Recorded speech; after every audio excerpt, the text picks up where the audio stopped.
Este é o programa Cidade de Leitores. Nosso assunto hoje é a formação social brasileira. Nosso entrevistado é o escritor João César de Castro Rocha. Ele é professor de literatura comparada, é organizador deste livro Cordialidade à Brasileira, Mito ou Realidade.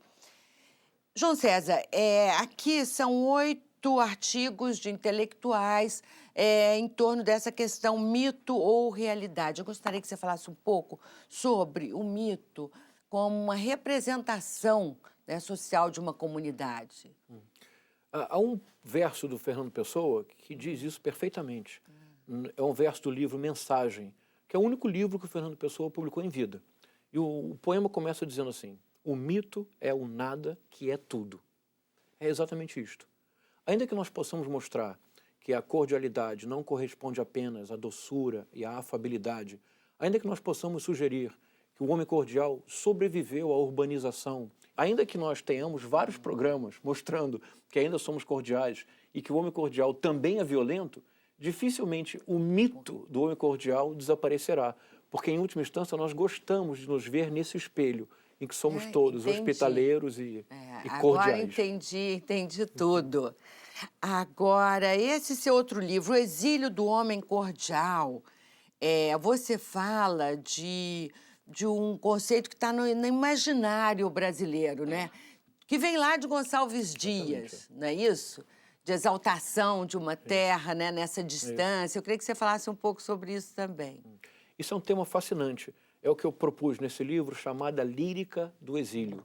Nós poderíamos também nos referir a uma poética do exílio.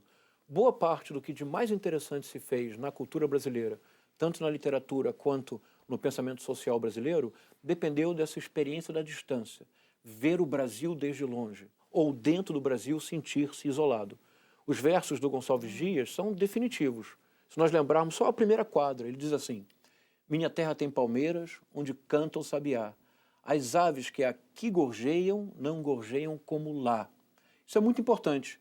O poema foi escrito em 1843, quando Gonçalves Dias estava em Portugal, em Coimbra. Então, quando ele diz as aves que aqui gorjeiam, é Portugal. Ele está em Portugal. Não gorjeiam como lá. O lá é o Brasil. O Brasil está à distância, e porque está à distância, produz saudade. Então, a lírica do exílio é o sentimento de pensar o Brasil, de entender melhor a terra à distância, através não de um conceito, mas de um afeto, que é a saudade. E esse livro, Machado de Assis, por uma poética da emulação. Esse livro eu terminei de lançar agora no Rio de Janeiro e vou lançá-lo no dia 16 de agosto em São Paulo, no Memorial da América Latina. A ideia central do livro é pensar esse paradoxo.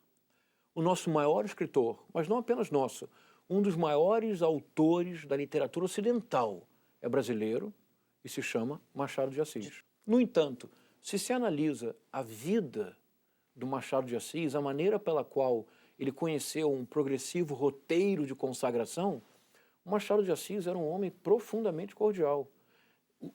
Aos amigos, tudo. Aos inimigos, o silêncio. Tudo como?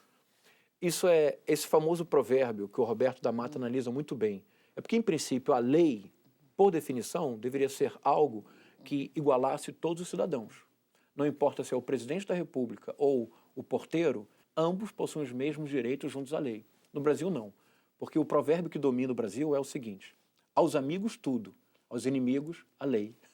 Mas o Machado de Assis, o que quando você diz aos amigos tudo, quer dizer, ele chegava a elogiar livros que não tivessem qualidade publicamente, ele chegava a esse ponto, assim, de cordialidade? Digamos que não elogiar, mas ele poderia ser bastante parcimonioso na crítica.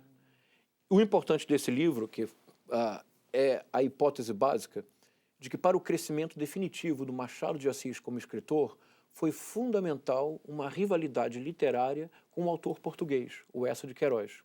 Que para o Machado de Assis, que tinha, na verdade, um roteiro de consagração muito bem palmilhado, funcionário público exemplar na monarquia e na república, amigo dos seus amigos, avançados 30 anos, o Machado de Assis era chamado pelos amigos de Machadinho. Nada pode ser mais cordial do que o uso dos diminutivos. Em 1878, surge na literatura de língua portuguesa surge um verdadeiro terremoto, que é um romance extraordinário, que é o Primo Basílio, que, na verdade, é uma reescrita radical de Madame Bovary do Flaubert. O Machado reage muito mal ao romance e publica duas críticas muito severas, incomuns para o cordial Machado, porque ele é muito duro e muito severo na sua crítica. Eu tento mostrar que, em alguma medida, este êxito do Primo Basílio foi fundamental para que o Machado radicalizasse a sua visão do mundo, radicalizasse os seus procedimentos literários e passasse de ser Machadinho para ser o nosso Machado. Se superasse como escritor. Exatamente. João César de Castro Rocha, muito obrigada pela entrevista. E, assim, para a gente encerrar, eu queria, assim, só que você dissesse que, além de tudo que já foi escrito, dito sobre Sérgio Buarque de Holanda, que homenagem ainda se pode prestar a esse nosso pensador fundamental? A única homenagem que se pode prestar a um pensador é seguir pensando. Em outras palavras, em lugar de apenas elogiá-lo e não ler o livro com cuidado, é radicalizar as suas hipóteses e, quando for necessário, discordar dele. Essa é a única forma de homenagear um pensador, é seguir pensando. O programa Cidade de Leitores termina aqui. Um grande abraço para você e até a próxima.